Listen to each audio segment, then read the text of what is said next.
Hello, and thank you for joining us today on the Rising Generation Leadership Podcast with me, Errol Lawson. If this is your first time here, we want to welcome you. If you're an organizational leader or manager in church-based ministry, in business, in academia, then you're definitely in the right place. In addition to hosting the Rising Generation Leadership Podcast, I also offer one-to-one and group coaching for leaders and leadership teams that want to improve their effectiveness and become more productive and increase their performance. Inspirational, entertaining, and engaging keynote talks that will help shift the mindset of your leaders and bring about the organizational culture that you really desire. For more information or to book a free, no-obligation consultation to see whether we're the right fit for each other, simply drop me an email today at errol@errollawson.com. I'd love to have a chat with you. Thank you for listening. Enjoy today's show. Hello and good day, Rising Generation. Welcome to the podcast today, broadcasting live from Birmingham in the UK to wherever it is you are in the world today. Our special guest today is Tony Morgan. And I'm excited today because we're going to talk about church leadership. And Tony is the Chief Strategic Officer and founder of the Unstuck Group. He's a consultant, leadership coach, and writer who helps churches get unstuck and have a bigger impact. For 14 years, Tony served on the senior leadership teams at West Ridge Church in Dallas and NewSpring Church in Anderson and Granger Community Church in Granger. With Tim Stevens, Tony has co-authored Simply Strategic Stuff, Simply Strategic Volunteers, and Simply Strategic Growth, each of which offers valuable, practical solutions for different aspects of church ministry. Hey, can't forget the book as well, Killing Cockroaches, Tony. Awesome stuff. Tony, just really glad to have you today. Tony, first of all, please give us a bit of filling any gaps in your bio right there. Give us a glimpse into what you're up to right now in the world. Well, more importantly, Emily and I married when we were in middle school. When we were we met when we were in middle school. Okay. So we were only about 12, 13 years old. We started dating when we were in high school, and we got married right after we got out of the university. Wow. And we've been married for almost 25 years and have 4 kids ranging in age from 10 to 21. I could talk probably quite a bit about leadership in churches, but I'm probably learning more about leadership with my parenting and in my home than anything else these days. Wow. Awesome, man. And what are you working on? I mean, is there even a challenge right now you're learning or a lesson you're learning in parenting right now that jumps out to you? Well, the great thing is, as our kids get older, what I have learned is you can't continue just telling them what to do. You can't micromanage your kids. If you keep telling your kids what to do and expecting that they're going to respond, eventually they're going to rebel. And so what God's teaching me through this is that I'm not in control. I continue to pray for my kids. I continue to coach my kids as they get older. I try to create good boundaries while they're in my home. But eventually I have to release them and trust that God's going to help them take their next steps. So that's probably the biggest thing is they may be learning some things through my parenting, but more than anything, God's probably teaching me how to become not only a better parent, but a better Christ follower as I release control to Him. Do you think that lesson mirrors some way in church leadership? It certainly does. I mean, there's no question about it that as we go into leadership, whether it's the church or any organization, there's a sense that we're required to control what's happening in our organization and the people that work for us. But frankly, the more we control, the more limits we're putting on not only the people that are serving on our teams, but ourselves. And so the challenge of leadership is to give away what we do, allow people to be who God created them to be. And as we do that, as we create a framework for that to happen within our ministries, not only does it expand the influence that we have as leaders, but I think it also expands the impact our churches can have in the long run as well. Isn't it often the case that some leaders are not aware that they're controlling? It's certainly the case. The funny thing is, I've worked with leaders. I've been in leadership for over 25 years now in different capacities. And I've worked with hundreds of church leaders throughout the years, either through consulting engagements or coaching networks or just relationships that I've built. And the funny thing is, as I talk with leaders, none of the leaders I've ever connected with would ever admit that they are a micromanager. Right. But every leader I've worked with has probably worked for a micromanager somewhere along the way, right. which probably suggests that we're not very self-aware, that there are probably more of us that are controlling and micromanaging and how we approach our leadership than we would care to admit. You know, how did you kind of get into, you mentioned you got married and you college and what have you. So did you go to Bible school? No, my education's actually, I have a business degree, right. And then I have my master's degree. My graduate degree is in public administration. Okay. And so I started out, my career was actually in local government. I was in the U.S., it's called a city manager. Mm-hmm. And so I oversaw the person who was the fire chief, the police chief, the street superintendent, right. The park superintendent, the finance director.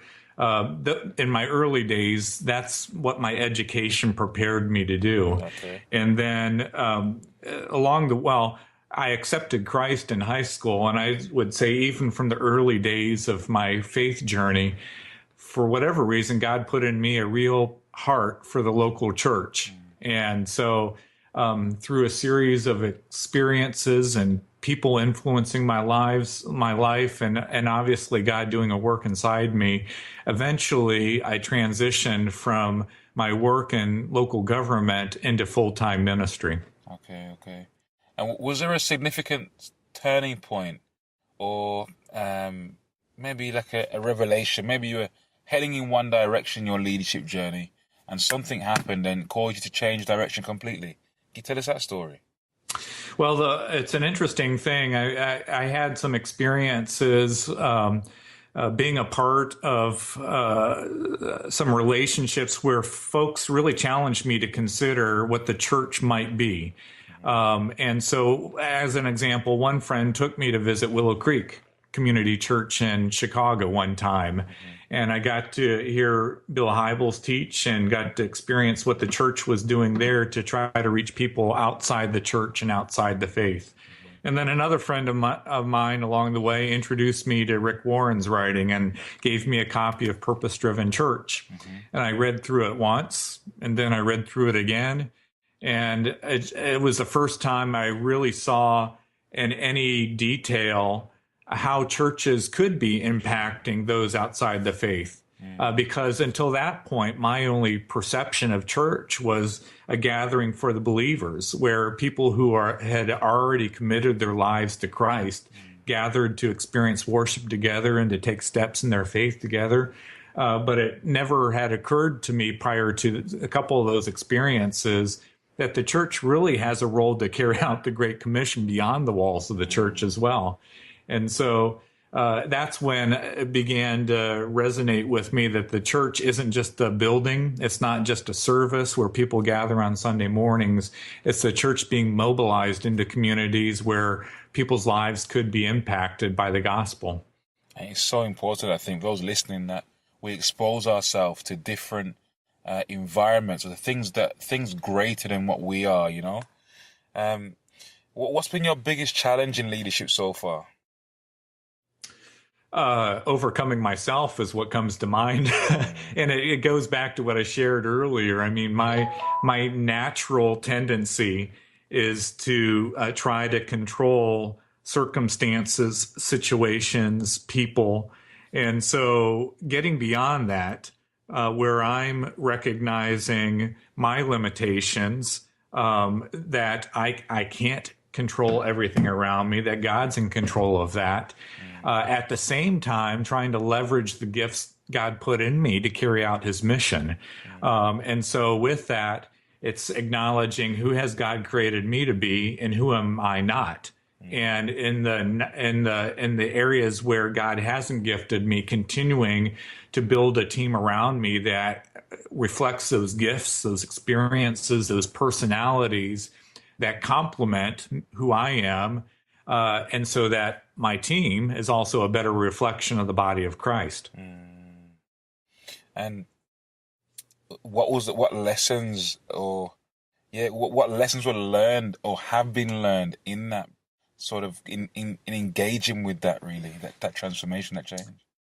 Well, what I find is that when I become too focused on myself, it puts me in a very poor situation, not only I think when it comes to my relationship with Christ, but also in my relationship with others, and then really how I view myself. And that's probably where the most harm happens, is in those situations where I'm not releasing my leadership, my ministry, who I am to Jesus, and acknowledging he must become greater and I must become less. When I'm not doing that and I get inward focused, I find myself feeling, worry, anxiety. I get concerned, too focused on who I am. And the commandments of loving God and loving others, there's so much, it's so simple, but it impacts too how we view our relationship with Christ, how we view our relationship with others, and then how we view ourselves. And in doing that, when we love God and love others and put our focus there, it kind of allows us to get outside of ourselves, so that we're not worried about our personal circumstances. We're so focused on others that it really does remove any worry, any anxiety, any concern we might have about our present circumstances. So in that, again, if I'm less worried about who I am as a leader and am more focused on how I can help other people take their next steps toward Christ, whether that's through their ministry, through their relationship with Jesus, through whatever life circumstances they might be facing, when I turn that, when that becomes my focus, I think my leadership gets healthier, but I get healthier too. Awesome. And at this stage in your leadership journey, 14 years plus in church leadership, how do you now define success? That's great. Well, the great thing is it was back in 2009 that I started stepping towards the launch of the Unstuck Group, which is the organization that I'm a part of now, that I get to lead. We have 20-some people on our team now, and we're helping churches all across not only the U.S., but into Canada and also in the U.K. Awesome. And it's what drives me are two things. Primarily, of course, being able to help churches have a bigger impact. So that's part of the win. Is I know when churches have a bigger impact, there are going to be more people in relationship with Christ and experiencing the life change that I've experienced personally. So that's the real win that's driving what I do now. But secondly, just to be honest, a little bit selfish, but I love building a team too. And so to be able to build a team of people that can help not only all these churches that we get to serve now, but we get to do life together as well and be on mission together. That's almost as rewarding as the work we do directly in the churches that we serve. Awesome, man. I think what you're doing is fantastic, and I'm really hoping that leaders from all over the world, especially where I'm from in the UK, will really, get in touch and check out your resources. Are you seriously fired up about growing as a leader in business or church-based ministry? Are you feeling somewhat frustrated about not having realized your full potential in what you've been called to do? Could you do with someone to help you get some extra clarity or to be a sounding board for your plans and ideas? Great athletes have coaches, so do great leaders. The right leadership coach for you will result in an increased sense of clarity, direction, and purpose, dramatically increasing the results you achieve. If you're ready to step up, contact Errol to book a free, no obligation introductory coaching session and see whether Errol is the right coach for you. Errol takes the lessons learned from his own leadership journey and from his extensive research to help leaders and entrepreneurs to step into their biggest challenges and rise to their next level. Email admin@errollawson.com right now to schedule your call. What does the first 90 minutes of your day typically look like? That's great. That's great. It's really about my personal journey. And so spending time in God's Word and in prayer, but also being able to engage in conversation with my wife about our plans, what the wins will look like for the day in front of us, and then physical health too, and trying to maintain a healthy physical body, because I know that is directly connected to where I am spiritually and my leadership and just how I interact with others. So honestly, the first part of my day is about helping me stay healthy so that I can then be in a better position to serve those around me. Awesome. And what are there any other key habits that have contributed to your success? Well, it's interesting it's been a little over 10 years ago. What I learned is that I process in writing. And so a frequent discipline now that I engage is actually writing about what I'm learning, what I find is working in my life and in my ministry and leadership, where I'm finding challenges. And so I consider that to be a discipline that I engage because God certainly helps reveal truth to me as I process through that writing discipline. Awesome. And for those listening again, I think Perry Marshall in one of our earlier episodes talked a lot about just writing daily, just spending a few minutes every day, just writing maybe 2 or 3 pages, whatever comes to mind, and just that writing is thinking, such a powerful tool. Do you, what's your biggest weakness as a leader? I'm sorry, I didn't quite catch that. Could you repeat that? What's your biggest weakness as a leader? Gosh, I think I certainly have a bent towards perfectionism that I'm always battling. I have for years, and so when I give in to that sense of it needing to be perfect, that's certainly something that limits who I am as a leader. Again, all of these things that we've talked about: control, perfectionism, anxiety, worry, all of those are interconnected. And that's the work God continues to do in me, probably from the very first day that I entered into a relationship with Jesus. And your biggest strength? It's funny, at the same time, I think it's being able to empower others, and coupled with that is just strength of discernment.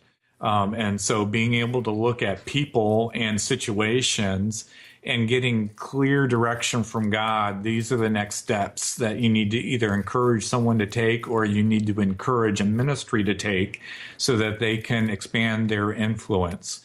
And what that points to me is this interesting place where for many, I think for most of us really, wherever our strength is, whatever giftedness we have in God, when God's in control of that, there can be a lot of fruit that comes from it. But when we try to take control of it, that's when we find the opportunity for sin in our life and where the greatest challenges in our life and our leadership can also happen. And so for me, like I said, when God's in control of that discernment gift, I think through that, I see with clarity all of these next steps that I can encourage leaders and churches to take. When I'm in control of that, it quickly can shift into that perfectionism and the worry and anxiety that could creep into my life. Another example that some people have great gifts of communication, of teaching, and all that goes with that. And when God's in control of that gift, certainly many people can be impacted by the gospel message through that teaching. But when a person that has that gifting, they take control of it rather than giving God control of that gift, it can turn into arrogance. Ego can get in the way. People can become self-consumed. They could grab onto power rather than God's power. They're trying to get power. And so it's just an example of all those places that God gifts us in. We have to continue to release that and give that back to God so that he can bring the fruit through our lives rather than us taking control, trying to take control of those gifts where they can creep into challenges at the least in sin in the worst circumstances. You know, as you go around and you're working with different churches and church leaders, as you mentioned just now, I'm interested to know what are the core components of a healthy and growing church that you think? What are the core components? Well, there are 5 common themes that we see. The name of our group is the Unstuck Group. And when churches get stuck, there are these 5 common themes that we run into. The first is the first barrier that causes a church to get stuck is that they've just not clarified what is our vision for the future. Well, hey, Tony, can I ask you to define stuck for us? What do you mean by stuck? Well, stuck for me is a place where a church has plateaued, started to decline. They're just not healthy. They haven't got to a place where they can sustain health as a church. And I believe healthy churches are going to be growing in a couple of ways, growing in the number of people that their ministry is impacting, but also growing in the fact that people are able to take their next steps towards Christ. In other words, their spiritual growth, their spiritual formation that's taking place.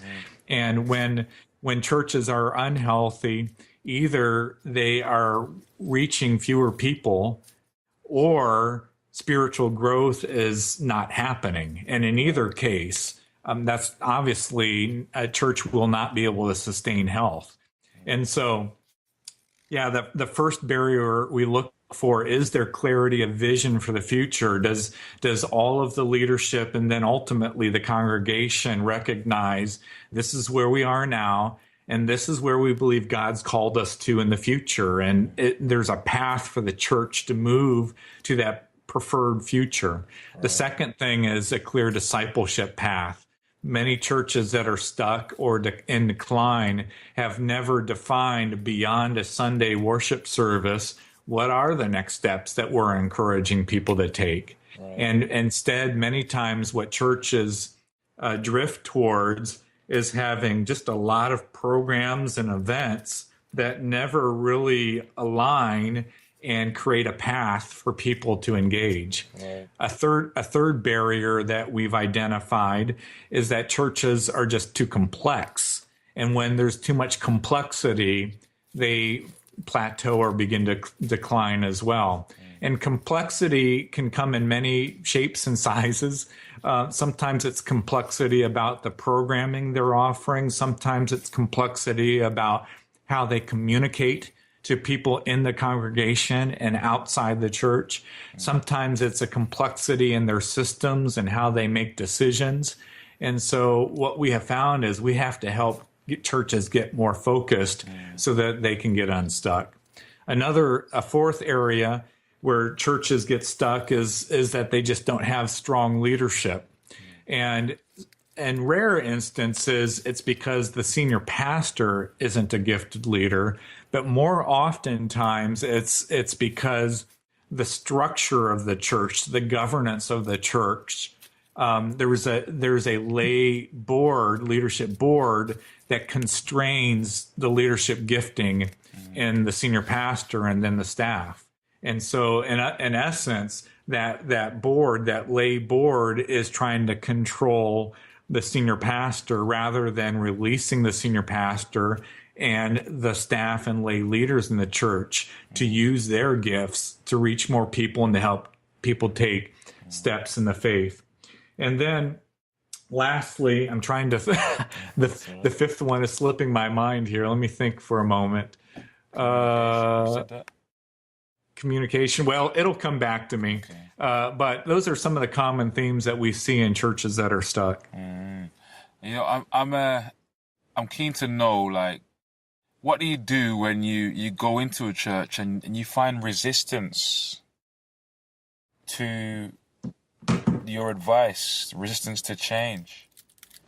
Well, by the way, that question prompted the fifth area, which may be the most important in many instances, and that's that churches that become inward focused obviously find themselves stuck. Right. And so part of what we're encouraging churches to do is to turn their eyes outward, outside the walls of the church.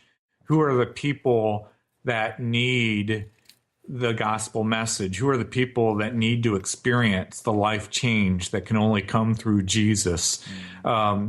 Many churches have lost sight of that. They've lost sight of the fact that God's called us to the Great Commission, that we're supposed to bring the gospel to people, baptize them in the faith, disciple, teach them, encourage them to take next steps so that they can become disciples as well. And so that's the heart. When we engage with a church, we try to get to that core first, help people recognize there are people that need Jesus in their lives.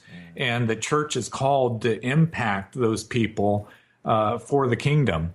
And so we try to get alignment around that mission first. But not every church is willing to go there. And unfortunately, many times churches need to feel pain first before they're willing to talk about what could we do differently. And unfortunately, I wish it were the case that the pain would come from either a decline in attendance or a decline in salvations or a decline in baptisms in the church. Frankly, though, many times what we find is that until the church feels a financial impact, they don't really feel the pain. Wow. And so in any instance, sometimes the first thing that has to happen is we have to convince a church they can't stay where they are, because if they hold that path, eventually the church will have to close its doors, that eventually the church will die. Eventually, what we have to do is help the church recognize we can't stay here. We have to look at a different place that God's calling us to. And if we're going to go to a different place, we're probably going to have to do things differently than we've done in the past. Wow. So, you know, I'm sure you've encountered it before, trust. The issue of broken trust, where a leader, maybe a senior minister, has had, you know, daggers in the back, people he's invested in or she's invested in, have gone off and done different things, and now they're having to hold tightly onto their power. Yes. And nothing seems to be happening because they are like the cog in the center of the wheel, and everything seems to revolve around them. How do you, from an outside perspective, first of all, how do you address that? And then I'd like to discuss a little bit how somebody on the inside in the second chair might address that. Yeah. Well, let me just say that it's one of the reasons why I have such a heart for senior pastors, because it's very rare that a senior pastor would not have that passion to have a kingdom impact, to help people meet Jesus and take steps in their faith. It's very rare that fire is not in a senior pastor. Right. But over time, it's not unusual for a senior pastor to be in a church where, unfortunately, the lay people who in many instances control the church, they have squelched that passion in the pastor, and the pastor is left disillusioned. And so what I love about our process when we engage with a church is very collaborative. It's not a prescriptive process. We're trying to lead a group of people on a journey together to discover where they are, where they've come from in the past, and where God could potentially be calling that church to in the future. And what we find is, because it is a collaborative process where we're trying to include many voices, that I think we have more success than not with churches that acknowledge, they are stuck, that if they continue on this path, they're going to experience more pain. And that when they come to those conclusions together, when they identify the problems, the core issues together, they're also more willing to embrace a new solution and to move forward. But what I've learned is the church has to recognize that together. One pastor and a church of any size will not be able to lead that change on their own. And so that's what we try to do, is try to embrace this collaborative process where we're helping a group of people discover that together and then move forward together as well. So there's an assistant pastor or a lay leader in the church who recognizes the challenge and their pastor is having in being able to release power because of things that have happened in the past. And they want to begin to become a catalyst to that positive change. Where should they begin? Where should they start?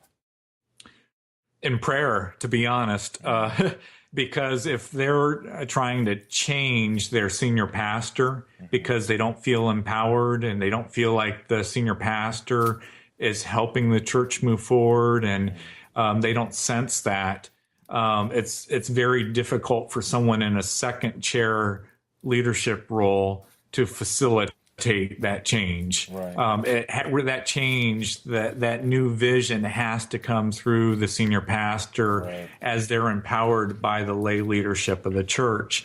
And so really the only place that a person like that can begin is in prayer, that people's hearts will be changed. I do think there's an opportunity for that second chair leader to begin a conversation to hopefully help people recognize this is where we are and begin to be open to change.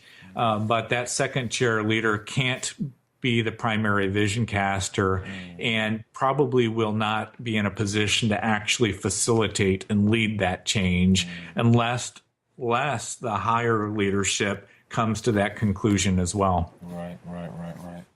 And how does your model speak to church planters or those just starting out thinking about church planting? How does your model speak to that situation? Yeah, well, there are a few places where I think we would help bring clarity. First, every church planter does have to have a plan. It's pretty biblical that we're supposed to plan before we build. And so, though much prayer needs to go into a church plant, and there will be a lot of sweat and tears invested in the process, I do believe a healthy church plant is going to come out of good, healthy preparation and planning as well. And so having a plan before you plant, I think, is pretty critical. Secondly, go ahead. Secondly, having accountability for putting that plan into action is pretty critical as well, because this is what I have found in working with churches, is that churches can go through a planning process and map out pretty clearly what the next steps will look like. But if they don't commit together to follow through implementing that action plan and having an internal sense of accountability, team-based accountability, they naturally drift towards doing what they've always done in the past. And for churches, that's mainly about what needs to happen for this next Sunday rather than what needs to happen in the coming weeks and months and years for the church to accomplish God's mission and vision for the church. And so having an action plan with accountability is pretty critical as well. And then the third piece, I think, is making sure you have a good structure, making sure there's a team-based approach to ministry. And I would say even for the solo pastor who may be initially bivocational or at best the only person paid on staff, even in those early days for a church planter, developing a team-based model where you're identifying key people to carry on initially core aspects of the ministry, that needs to begin early on. If the senior pastor tries to do everything himself, that's going to be a limit to the impact, the influence that that leader will have. And so the quicker that a team-based approach can be leveraged, the more likely that plant is going to be a healthy plant and be able to experience the fruit of the ministry that God's doing in that church. It's great. It's great. I feel like I could ask you 1,000 more questions about everything you just said. Church planting, leadership, so much. The plan, I'm sure guys are listening are feeling exactly the same. Like, tell me more, ask that question. Guys, I want to really encourage you to go and check out Tony's website, check out his resources, and just to plug into what they're offering over there at the Unstuck Group. Tony, who've been your most significant mentors in your journey? The funny thing is, it's probably been people you've never heard of. Give us your top three. So I would include Chris, who's one of the first guys that pulled me, sometimes against my will, to a gathering of believers when I was in high school, to Charlie, who spent many Saturdays, week after week, introducing me to God's Word and who Jesus was and the impact Jesus could have in my life. And then guys like Bob, who, he was just a great leader and was willing to be patient with me to not only model what great leadership looked like, but help me work through the initial challenges I was experiencing in my leadership. So, I would point to those three guys as really being key mentors in my life. But let me just say this too. I mentioned Emily and I, we've known each other, my wife, that is, we've known each other for over 30 years and been married for almost 25 years. God's used her in my life in amazing ways, not only to better understand who I am in Christ, but also certainly to challenge who I am as a leader. And she's probably obviously invested more time into who I am. I pray that I'm complimenting her and challenging her in the same way. But there's no doubt I would not be where I am in my leadership for my relationship with Emily. It's great. It's great. I was going to ask you, to dig a bit deeper into those relationships and the first three, or maybe the four you met, your wife included. And what's the best piece of advice they've each given you? Probably be the person God created you to be. And in that, we're trying to become like Christ too, as we take steps in our faith. And so, the key, of course, is a lot of times, and I find this still, I look at other great leaders and I want to be that person, but God created that person to be that person. God created me to be all that God created me to be. And so it's not being jealous. It's not being envious of the gifts that God's given somebody else. It's trying to better leverage the gifts God's put in me, to be more faithful, to be more disciplined about who He's created me to be. It's good. It's good, man. It's good. And, is there a book or a resource that you'd recommend for a leader or Christian entrepreneur that's listening right now? Well, one of the I guess most encouraging books to me that I've read in the last year or so, it's called Predictable Success. And it really talks about the life cycle of a business organization, but certainly the principles also apply to the life cycle of a church as well. And so helping particularly in my ministry, a church, figure out what are the next steps that we need to sustain our health as an organization, as a ministry, and how do we continue to grow in our impact, move up in that life cycle.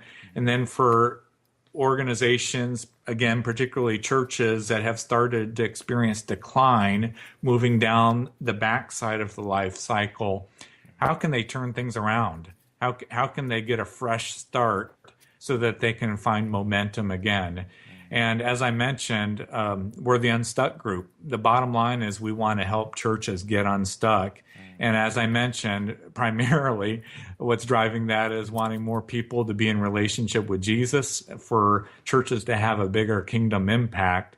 And so the book resonated with me. I think it might with your listeners as well, because ultimately we're trying to figure out what's that next step we can be taking as a ministry so that we can achieve that bigger impact in people's lives. Great. Thank you so much for that. And thank you so much for your time today. I know you've put together a fantastic offer for us. I want to let everybody know, if you're listening right now and you're a church leader or you're a lay leader in your church, you want to present this to your leadership team. Tony's kindly given us a free access to his online ministry health assessment. Now, this is usually worth about $200, right? Well, guys, if you go to the link in the podcast notes, show notes here, basically you're going to see there the online ministry health assessment, and you can go and complete that, and you can go and fill that in and put in the code there. The coupon code is April 2016. And if you put in that coupon code April 2016, you'll have free access to the online ministry health assessment. I think that is a pretty awesome deal.